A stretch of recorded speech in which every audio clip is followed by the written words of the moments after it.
नमस्कार, your finance channel में आपका स्वागत है।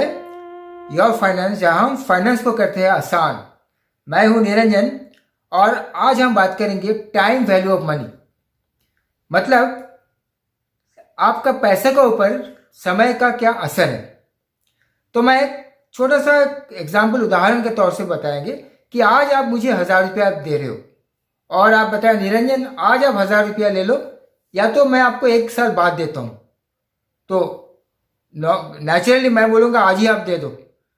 जो आज और 1 साल बाद का जो फर्क है वही टाइम वैल्यू ऑफ मनी है। मेरा आज का जो वैल्यू 1000 रुपया है वो मेरा प्रेजेंट वैल्यू है और मेरा फ्यूचर वैल्यू वो 1000 से कम होगा। तो वही केस में अगर हम बोलेंगे क्यों ऐसा होता है, तो मैं वो चीज़ आपको एक उदाहरण के तौर से बताऊंगा। मान लीजिए शर्मा जी का एक कारोबार है, बिजनेस है, जो कंप्यूटर मेंटेनेंस का काम है। एनुअल मेंटेनेंस कॉन्ट्रैक्ट लेते हैं और कंपनी में उनका बिल रेज करते हैं। तो वैसे ही एक कंपनी में उनको 10,000 रुपया लेना था। तो उन्होंने गया, तो फिर कंपनी के तौर से कोई बताया भाई इस बार हम लोग का एक प्रॉब्लम हो गया, आप 1 साल बाद ले लो शर्मा जी, एडजस्ट कर लो। तो वैसा केस में भले ही 1 साल कोई ऐसा करते नहीं है, ये हम जस्ट एग्जांपल दे रहे हैं। तो वो केस में शर्मा जी का मन में क्या असर होगा। देखिए, पहला बात तो शर्मा जी सोचेंगे मैं आज अगर मुझे 10,000 मिलता तो अच्छा होता, क्योंकि आज 1 साल बाद मुझे मिलेगा या नहीं मिलेगा कोई 100% गारंटी नहीं है। उसमें थोड़ा सा रिस्क है, झुकी है।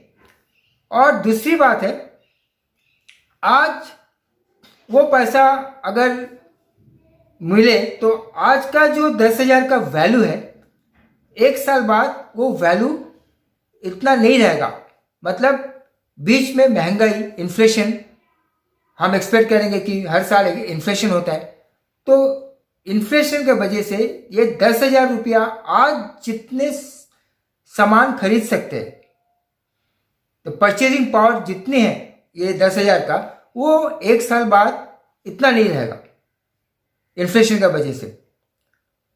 तीसरी बात, ये 10,000 रुपया अगर शर्मा जी को आज मिल जाता तो कोई ना कोई उनका एक काम आ जाता। या तो कोई बिजनेस में लगाते, या तो कोई स्टॉक में इन्वेस्ट करते, या तो सीधा बैंक में डाल देते, जहां एटलीस्ट 6-7 तक का उनका इंटरेस्ट मिल जाता। तो मान के चलते हैं अगर हम उनका एक्सपेक्टेशन है 10%, तो 10,000 रुपया शर्मा जी को आज मिलते तो शर्मा जी वो 10,000 रुपया इन्वेस्ट करके 1 साल बाद 1,000 रुपया कमाते, तो 11,000 हो जाता। तो 11,000 अगर मेरा फ्यूचर वैल्यू है, 10,000 मेरा प्रेजेंट वैल्यू है जो मुझे मिला नहीं अभी। तो अगर कंपनी शर्मा जी को बोलते हैं भाई आपको मैं 10,000 नहीं दे रहा हूं, लेकिन उनके बदले में मैं 11,000 दूंगा 1 साल बाद, तो कोई बात नहीं है। तो शर्मा जी बोलेगा कोई बात नहीं, मेरे लिए 10,000 आज और 11,000 1 साल बाद मेरे लिए कोई फर्क नहीं है। लेकिन अगर उनको 10,000, कंपनी तो उनको 11,000 नहीं दे रहे, 10,000 ही दे रहे, तो 10,000 का आज का वैल्यू शर्मा जी के लिए और कम होगा। वो कैसे होता है, किस हिसाब से हम इसको डिस्काउंट करते हैं, किस हिसाब से फ्यूचर वैल्यू और प्रेजेंट वैल्यू का क्या रिलेशन है, वो हम आपको बोर्ड में बताएंगे तो ये और भी क्लियर हो जाएगा। तो मेरे साथ प्लीज बने रहिए, मैं आपको ये दिखाता हूं। तो हम शर्मा जी की बात कर रहे थे। मान लीजिए यहां पे हम लिखेंगे 10,000, ये अपना 10,000, और ये हम एज्यूम करते हैं 10%। अगर 10,000 रुपया आज देने की बात था, तो मैंने बोला कि चलो अगर 10% के हिसाब से उनका एक्सपेक्टेशन है तो 1 साल बाद उनको 11,000 इतना होना चाहिए। This is the compounded. If अगर उनको compounded, this is a compounded 10,000 का at the rate of 10%, if it gets compounded, अगर 10% कंपाउंड हो जाता है तो 10,000 का 11,000 मिलता है। वही अगर 10,000 को मैं अभी बता सकता हूँ, दिस इज माई, ये मेरा प्रेजेंट वैल्यू, अभी का वैल्यू, और ये 11,000 मेरा फ्यूचर का वैल्यू, बराबर। ये मेरा फ्यूचर वैल्यू, ये मेरा प्रेजेंट वैल्यू। वही फ्यूचर वैल्यू से अगर हम वापस आएंगे प्रेजेंट वैल्यू में, तो यहां हम क्या करेंगे, discounted, this is my discounted. तो हम ये बता सकते हैं क्या कि मेरा जो फ्यूचर वैल्यू है वो प्रेजेंट वैल्यू का कंपाउंडेड, प्रेजेंट वैल्यू जब कंपाउंड हो जाता है तो मेरा फ्यूचर वैल्यू, और फ्यूचर वैल्यू जब डिस्काउंट हो जाता है वो मेरा प्रेजेंट वैल्यू। उसका मतलब हम दोबारा वही बात करेंगे, 10,000 रुपया अगर शर्मा जी को अभी नहीं मिलता और कंपनी अगर उसको 11,000 देता है 1 साल बाद, तो उनका कोई प्रॉब्लम नहीं है। लेकिन बात यह है कि उनको ये 10,000 नहीं मिल रहा है, अभी नहीं मिल रहा है, और बाद में भी 11,000 नहीं मिल रहा है। उनको बाद में कितना मिल रहा है, 10,000 मिल रहा है। तो अगर मैं 11,000 का, देखिए 11,000 का फ्यूचर वैल्यू, अगर जब 11,000 है, प्रेजेंट वैल्यू 10,000, तो फ्यूचर वैल्यू अगर मुझे 10,000 है, शर्मा जी को 10,000 मिल रहा है, तो उनका प्रेजेंट वैल्यू कितना होगा, कम ही होगा, बराबर। तो 10,000 से ये कम होगा। नाउ क्वेश्चन इज ये कितना है, सो ये निकालना, ये हम निकालेंगे डिस्काउंटेड फैक्टर से। तो मेरा 10,000 डिस्काउंट होके जरूर ये 10,000 से कम ही होगा, 9,000 का आसपास कुछ होगा, 9,200 300, हम वो देखेंगे क्यों, कैसे हो रहा है, वो कैसा आता है। तो this is the main concept. ये कॉन्सेप्ट कैसे होता है वो मैं और थोड़ा सा आपको बताता हूं। अभी डिस्काउंटेड फैक्टर है और एक कंपाउंडेड फैक्टर है। एक हमें मिला फ्यूचर वैल्यू, एक मिला प्रेजेंट वैल्यू। तो हमारे पास अभी एक प्रेजेंट वैल्यू है, एक फ्यूचर वैल्यू है, एक है कंपाउंडेड फैक्टर, एक है डिस्काउंटेड फैक्टर। तो present value, future value, compounded factor, अगर हम 1 रुपया लेके चलेंगे तो हमारा compounded factor is 1 plus are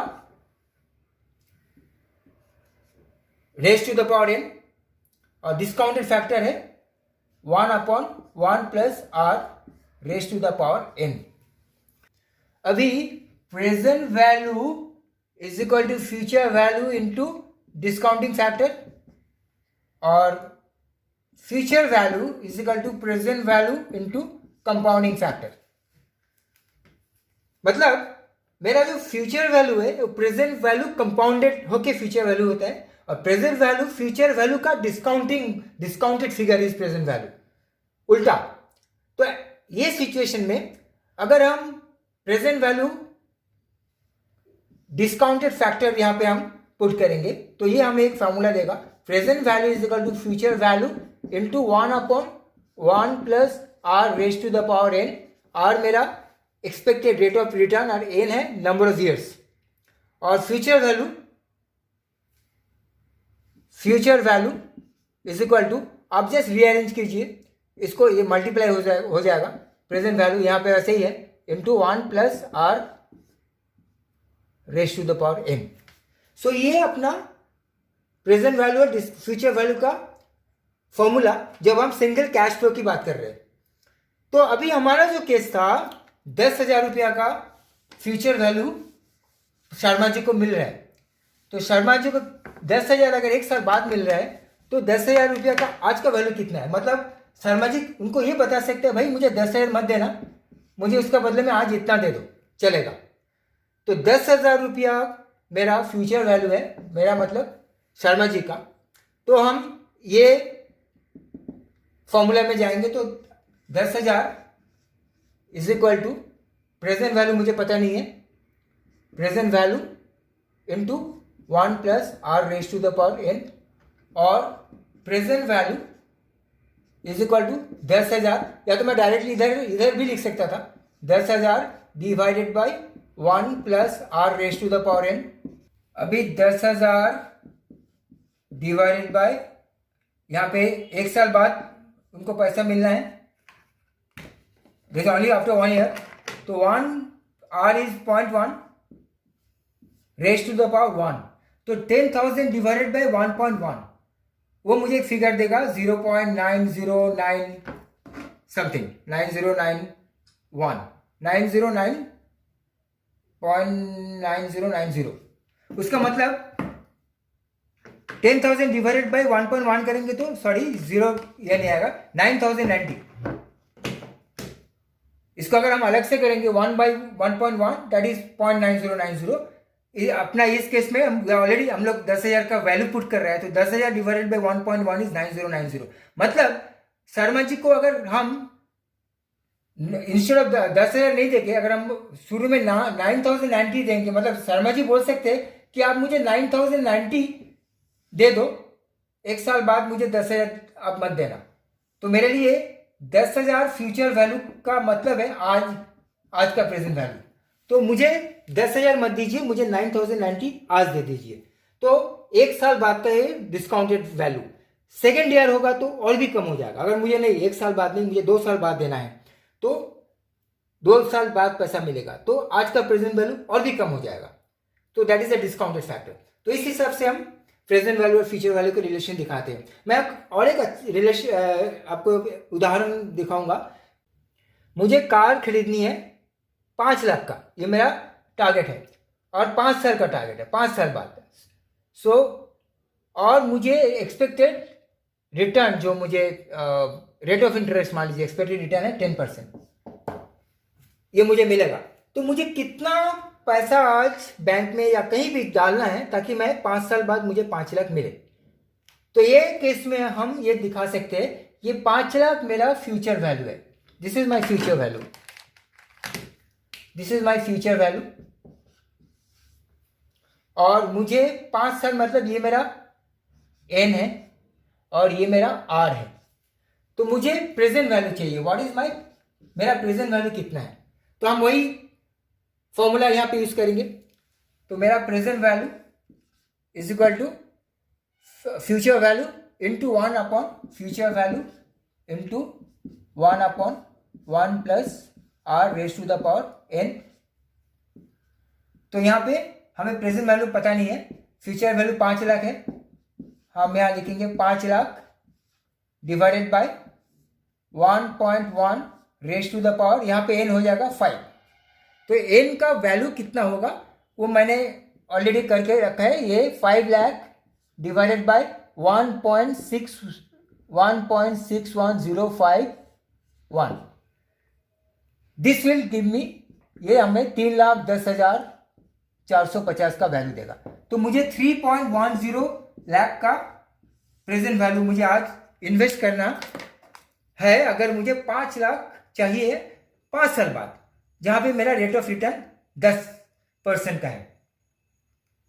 तो यहां पे वही बात है, ये मेरा डिस्काउंटेड फैक्टर है। अगर मैं इसको अलग से हाईलाइट करता हूं, 1/1 plus r raise to the power n, ये मेरा डिस्काउंटेड फैक्टर है। तो ये डिस्काउंटेड फैक्टर अगर हम ऐसा करेंगे कि 1 upon 1.1 raise to the power n मतलब 5 करेंगे, तो वो मुझे एक फिगर देगा 1 डिवाइडेड बाई 1.61051, 1 डिवाइडेड बाई 1.61051, वो हमें एक फिगर देगा जो मेरा डिस्काउंटेड फैक्टर है। उससे भी अगर हम यहां पे डायरेक्टली मल्टीप्लाई करेंगे तो भी मुझे 3,10,000 फ्यूचर वैल्यू मिल जाएगा। मान लीजिए ये मेरा 1 डिवाइडेड बाय 1.61051, ये मुझे एक फिगर देगी 0.62092, 0.62092, ये मेरा डिस्काउंटेड फैक्टर है। तो फ्यूचर वैल्यू अगर मेरा 5 लाख है तो 5 लाख इंटू 6.6209 मुझे सेम फिगर देगी। तो मतलब 5 लाख इंटू 0.62092, ये भी मुझे 3,10,000 देगा। सो सेम वे 1, ये मेरा फ्यूचर वैल्यू और प्रेजेंट वैल्यू का रिलेशनशिप, जहां पे फ्यूचर वैल्यू डिस्काउंटेड होता है प्रेजेंट वैल्यू में, और प्रेजेंट वैल्यू कंपाउंड होकर फ्यूचर वैल्यू में जाता है। ठीक है, हम और एक उदाहरण देंगे। ये कंपनी है, कंपनी को डिसाइड करना है कि मेरे पास 2 प्रोजेक्ट की ऑप्शन है, प्रोजेक्ट ए और प्रोजेक्ट बी, जहां पे द फ्यूचर में 4 साल का मैं प्रोजेक्टेड कैश फ्लो दिया हूं, 22, 23, 24, 25, 4 साल का। पहला साल 50,000 प्रोजेक्ट ए बी में, फिर नेक्स्ट ईयर 35, 35, 40, 30, 40, 50, 40, ये मेरा प्रोजेक्टेड नेक्स्ट 4 इयर्स का रेवेन्यू है।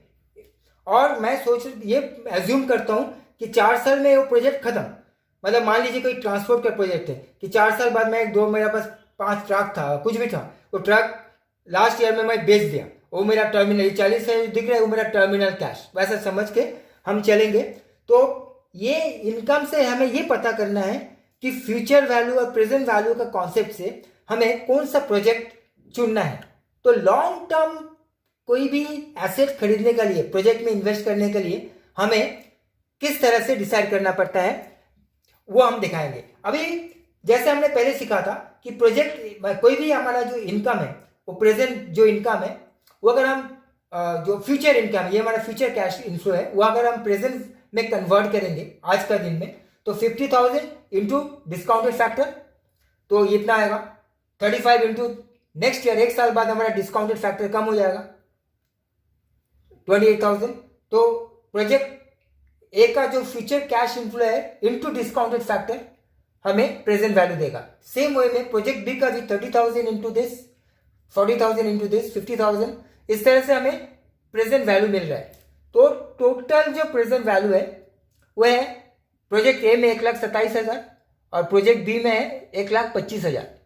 तो मेरा प्रेजेंट वैल्यू इसमें ज्यादा है, तो हम ये चूज करेंगे।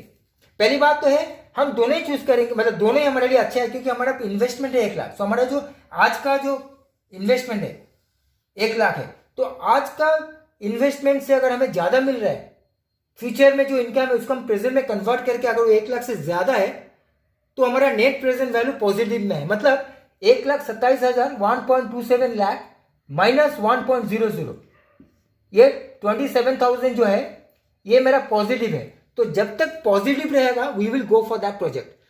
तो यहां पे दोनों प्रोजेक्ट ही वायबल है, अच्छा है, लेकिन ए और बी का बीच में ए मुझे ज्यादा बेहतर रिटर्न दे रहे हैं। तो इस तरह से हम कैपिटल बजटिंग के तौर से हम इसे बता सकते हैं कि किस हिसाब से हम लॉन्ग टर्म एसेट खरीदते हैं based on net present value. तो संक्षेप में टाइम इज मनी। हम हमेशा इसलिए कोशिश करते हैं कि हमें पैसा जितना जल्दी आ जाए उतना अच्छा है, क्योंकि पैसा का एक पोटेंशियल अर्निंग कैपेसिटी होता है, जिसके वजह से हम 1 महीना पहले जो पैसा आ जाए तो हमारे लिए ज़्यादा अच्छा रहता है। वही वजह है हम कारोबार में कभी भी पैसा जब कलेक्ट करते हैं, क्रेडिट सेल का कलेक्शन, हम कोशिश करते हैं कि जल्द से जल्द वो कलेक्शन हो जाए टाइम पे। और अगर सप्लायर को पैसा देना होता है तो हम नेगोशिएट करते हैं कि 20 दिन का पेमेंट टर्म को हम अगर 25 दिन करें या 30 दिन करें, वो हमारे लिए अच्छा रहता है।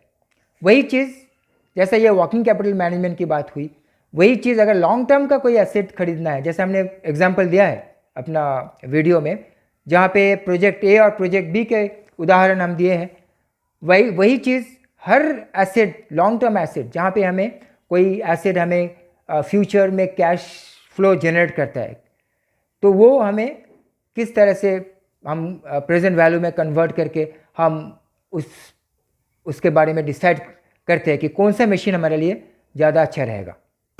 तो ये था आज का टाइम वैल्यू ऑफ मनी। हम फिर मिलेंगे कोई नया वीडियो के साथ, तब तक के लिए इजाज़त दीजिए। धन्यवाद।